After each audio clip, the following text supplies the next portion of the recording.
मुझसे शादी करनी होगी। नहीं करोगे तो मैं तुम्हें मरवा दूंगी। मैं आपसे शादी कैसे कर सकता हूँ? आप मेरी माँ की बहन लगती हैं। इस नाते आप मेरी मौसी हैं। प्रिय दर्शकों, ज्ञान स्टार प्लस चैनल पर आपका हार्दिक स्वागत है।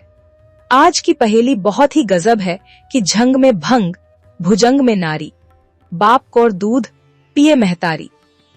थात ऐसी जगह जहां पर झंग में तो भंग हुआ और भुजंग में नारी, बाप को दूध पिए महतारी, अर्थात क्या किसी बाप का दूध भी महतारी ने पिया है?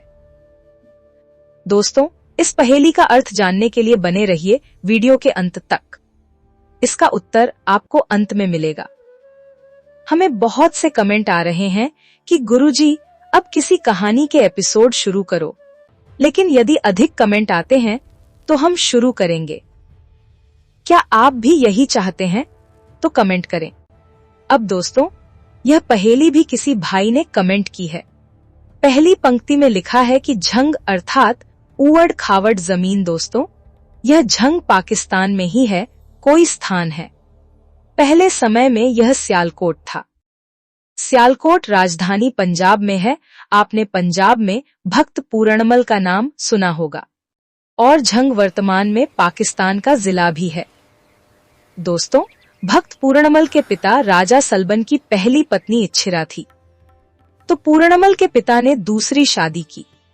वह पूरणमल की मां की बहन अर्थात मौसी ही थी। दोस्तों, पूरणमल के पिता तो बूढ़े हो गए थे, तो उसकी मौसी ने पूरणमल पर नियत खराब की।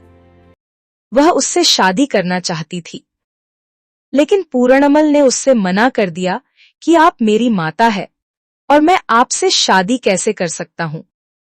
दोस्तों, उसकी मौसी उस राजा से भक्त पूरणमल के बारे में लगा लगाकर कहती है कि इसने मेरे साथ गलत काम किया है। तो दोस्तों, राजा सलबन ने उसे मरवाने का आदेश दे दिया, तो पूरणमल को मार के एक झेरे में डाल दिया था। वहां होकर इनके गुरु गोरखनाथ निकल रहे थे, तो गोरखनाथ की शिष्यों ने कहा कि गुरुजी, हमें तो ऐसा लग रहा है कि हमारा पूरन मारा गया। यह ऐसा लग रहा है कि पूरणमल इस कुएं में मरा हुआ पड़ा है। उसके शिष्यों ने उसे कुएं से बाहर निकाल और उसे गुरु गोरखनाथ ने जीवित कर दिया और जीवित करके अपने साथ ले गए। जब 10-15 साल बीत गई तो उस रानी के कोई भी संतान नहीं हुई और उत्तराधिकारी पूरणमल भी मारा गया। इस बात से राजा परेशान था और पूरणमल की मौसी भी परेशान थी, और उनके राज्य में एक बगीचा था जिसमें पूरणमल रहा करता था, वह भी सूख गया। दोस्तों, एक दिन पूरणमल उसी बगीचे में आया तो पूरणमल की नजर से वह बगीचा हरा भरा हो गया। जब दोस्तों बगीचा हरा भरा हो गया तो पूरे सियालकोट नगर में यह खबर फैल गई कि एक ऐसा तपस्वी आया है जिसके देखते ही पूरा बाग हरा भरा हो गया है। तो यह बात राजा सलबन को पता चली। वह भक्त पूरणमल के पास पहुंच जाते हैं। दोस्तों, आगे बहुत कुछ घटित होने वाला था। तो महाराज सलवन अपने बगीचे में आते हैं जहां वह तपस्वी बैठा हुआ था, और अपने बगीचे को देख करके राजा बड़े प्रसन्न होते हैं कि यह तो कोई चमत्कार से काम नहीं है। मेरा बगीचा जो कब से सूखा हुआ पड़ा था वह हरा हो गया। अब तो लोग उस तपस्वी को देखने के लिए दौड़े चले आ रहे हैं। दोस्तों, राजा का पूरा बगीचा गांव वालों से भर गया। सभी नगर वाले पूरणमल के पैर छूने लगे। तो पूरणमल कहने लगे कि हम यहाँ थोड़े समय के लिए ही आए हैं, अब हम जाना चाहते हैं। तो लोग कहने लगे कि नहीं महात्मा, हमारा यह बगीचा बहुत दिनों बाद हरा भरा हुआ है, परंतु हे तपस्वी, हम बहुत दुखी हैं। हमारा सारा राजपाट खत्म होने को है, कोई भी उत्तराधिकारी नहीं है। तो तपस्वी कहने लगा कि सुनाते चलो, ऐसी विपत्ति किस वजह से आई। तो दोस्तों, नगर वाले अपने राजकुमार की मृत्यु को भी बताते हैं, और लोग कहते हैं कि हमारे राजकुमार ने हमारी रानी पर गंदी नजर डाली थी, इस वजह से हमारे महाराज ने उन्हें मरवा दिया। यह सब बातें चल ही रही थी कि तभी वह रानी अर्थात पूर्णमल की मौसी आ जाती है। वह रानी भी उसके पैर छूने लगती है और कहती है कि मैं बड़ी ही दुखी हूं। हमारे यहाँ कोई उत्तराधिकारी नहीं है और मेरी बड़ी बहन का भी एक पुत्र था, वह भी मैंने मरवा दिया। तो तपस्वी कहने लगा कि ऐसे कैसे मरवा दिया, मुझे यही तो जानना है। सच सच बताना, बिल्कुल भी झूठ नहीं।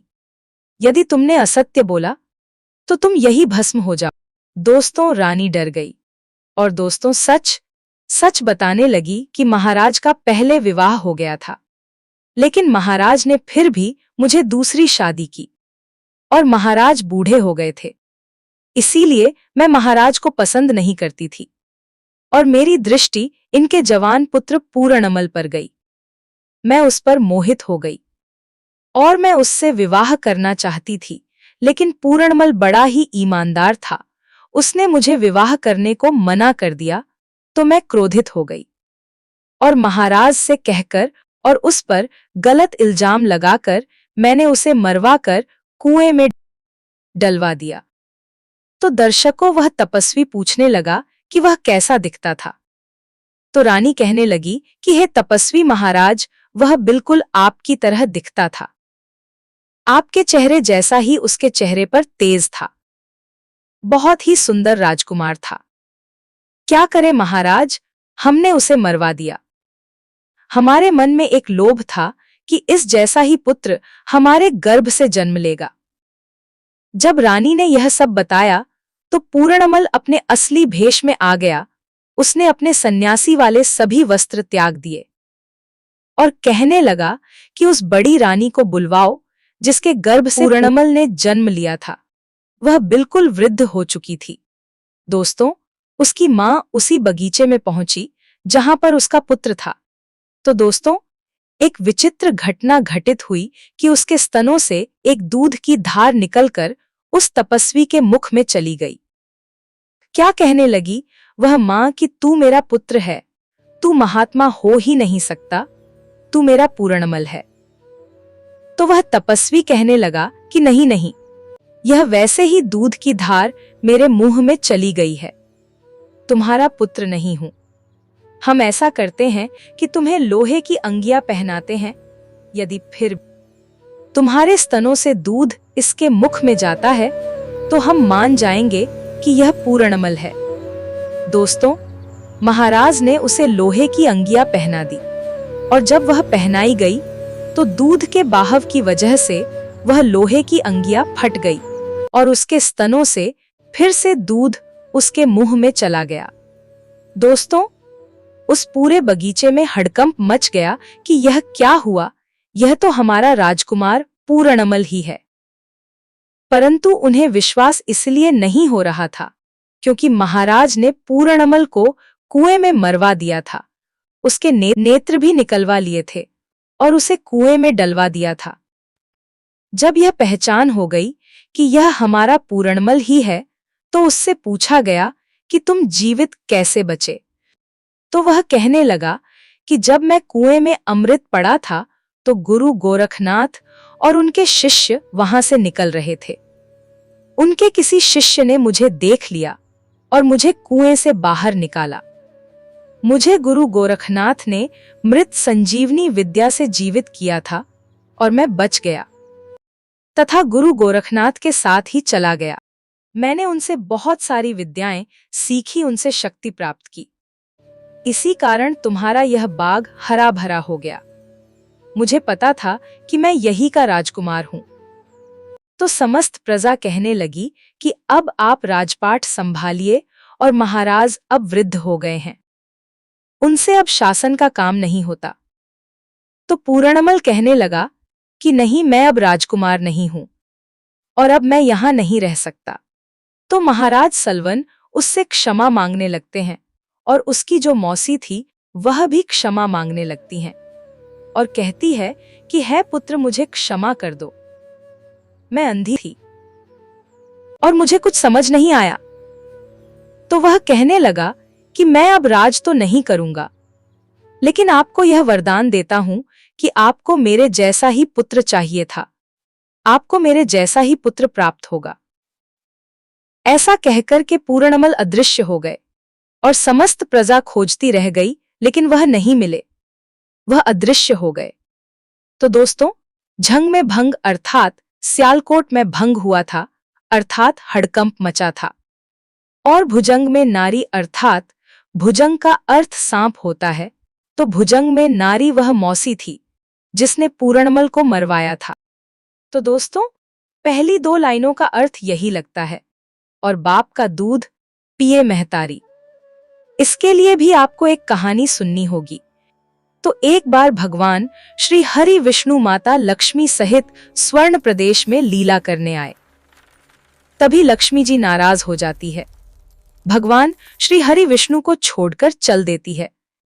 भगवान श्री हरि विष्णु पीछे भागते हैं और दोस्तों, एक साधारण औरत का रूप लेकर के माता लक्ष्मी चल देती है।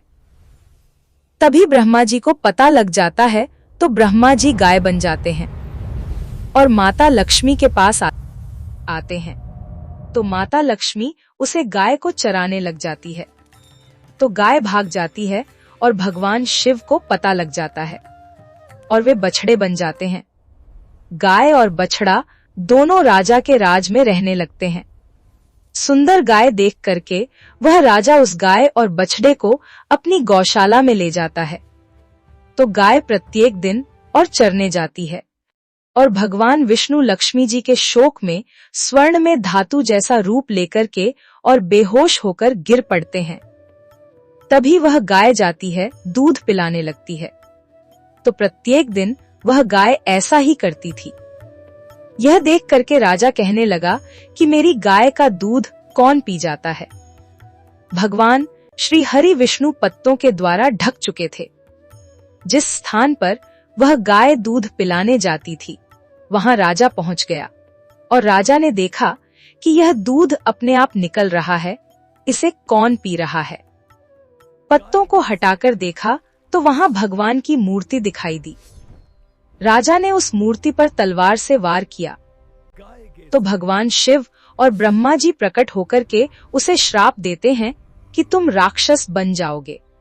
तुमने भगवान श्री हरि विष्णु पर तलवार से वार किया है, इसलिए तुम राक्षस बनोगे और तुम्हारा उद्धार श्री हरि विष्णु ही करेंगे।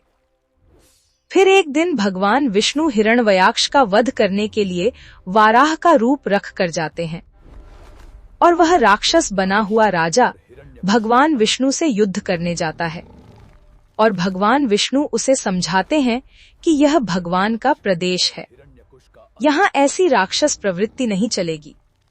तो भगवान विष्णु उसे मार देते हैं।